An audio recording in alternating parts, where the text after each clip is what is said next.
This lecture on terrorism focuses on three aspects of the problem: defining terrorism, identifying the causes of terrorism, and determining whether or not it's effective as a political strategy. So I'll turn to the first subject. What is terrorism? Those of us who study terrorism certainly thought that after the attacks of September the 11th, 2001, there'd be no more debate over defining terrorism. It seemed pretty clear what terrorism was. But all the same, the term remains contested and controversial. In fact, the Obama administration even tried to substitute the term violent extremism for terrorism in an effort to distance itself from the counter-terrorist policies of the Bush administration and the war on terrorism. So is it possible to develop a neutral and objective concept rather than a term of opprobrium used simply to condemn one's enemies? The first thing to remember is that terrorism is one form of political violence. There are other forms of violence that are equally, if not more destructive or horrifying or terrifying even. Second, it's a method or a strategy. It's not tied to any particular political actor or type of actor. Although the term terrorist organization is used frequently, for example, the U.S. government maintains a list of foreign terrorist organizations known as the FTO list, I prefer to avoid the term because the organizations that use terrorism rarely do so exclusively. And if you use the term terrorist organization, I think this is what it implies. I think also that it's still useful to think of terrorism in terms of the 19th century concept of propaganda of the deed, which is a concept that came from the anarchist movement of the 1880s. This means that the act of violence is a way of communicating a message, which means also that the violence involved is highly symbolic and that it's intended to influence a watching audience. And the concept of an audience is critical. Because this violence aims at the effect of shock and surprise and outrage, it often targets victims who are unprepared and undefended. They're frequently described as innocent. They have no responsibility for whatever evils or transgressions those who are using terrorism object to. So terrorism deliberately chooses civilians as targets. They're not collateral damage that might be incurred when the real target is the adversary's military forces. The specific form of violence is also selected in order to be shocking and disturbing.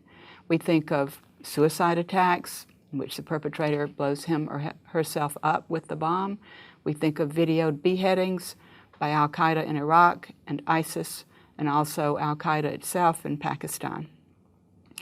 We also think of terrorism in terms of the ism part of terrorism as involving a systematic campaign of violence of this type. An act of terrorism is even more threatening to the audience because it signals that there's more violence to come. Researchers have also tended to regard terrorism as a form of conspiratorial violence. This means that the organization that uses terrorism is typically an underground organization. It exists in conditions of extreme secrecy and clandestinity. Others think of terrorist actors as very loose networks, not as coherent or structured organizations, but as something more diffuse. Yet other views on the subject of what is terrorism and what is not think that if the users of violence are trying to acquire and hold territory, this is not terrorism. Terrorists are supposed to not want territory and to be diffuse transnational groupings that are in effect rootless. However, particularly in the 21st century, particularly post-2003, if we think about the relationship between terrorism and insurgency, the lines become very blurred. It's quite a bit less clear-cut. For example, in the conflict in Afghanistan, the U.S. developed the idea of a distinction between counterterrorism, or CT, and counterinsurgency, or COIN.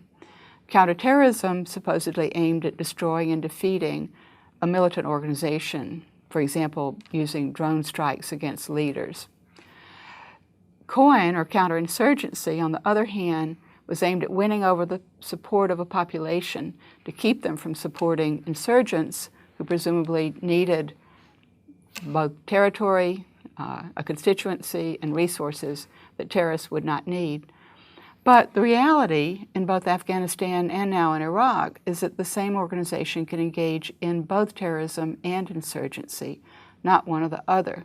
The Taliban and ISIS are certainly cases in point. And both of them wish to become a state. They wish to control territory. They both do and did control territory. They're not stateless organizations. They're not simply transnational conspiracies with no resources at all. They're capable of imposing control over territory and imposing their own form of government. This brings me back to one of the points that I started with in talking about defining terrorism. Terrorism is a method or a strategy that many different actors can use. Unfortunately, they may choose terrorism because it works for them. And this is a question that I'm going to return to in the third section of this lecture.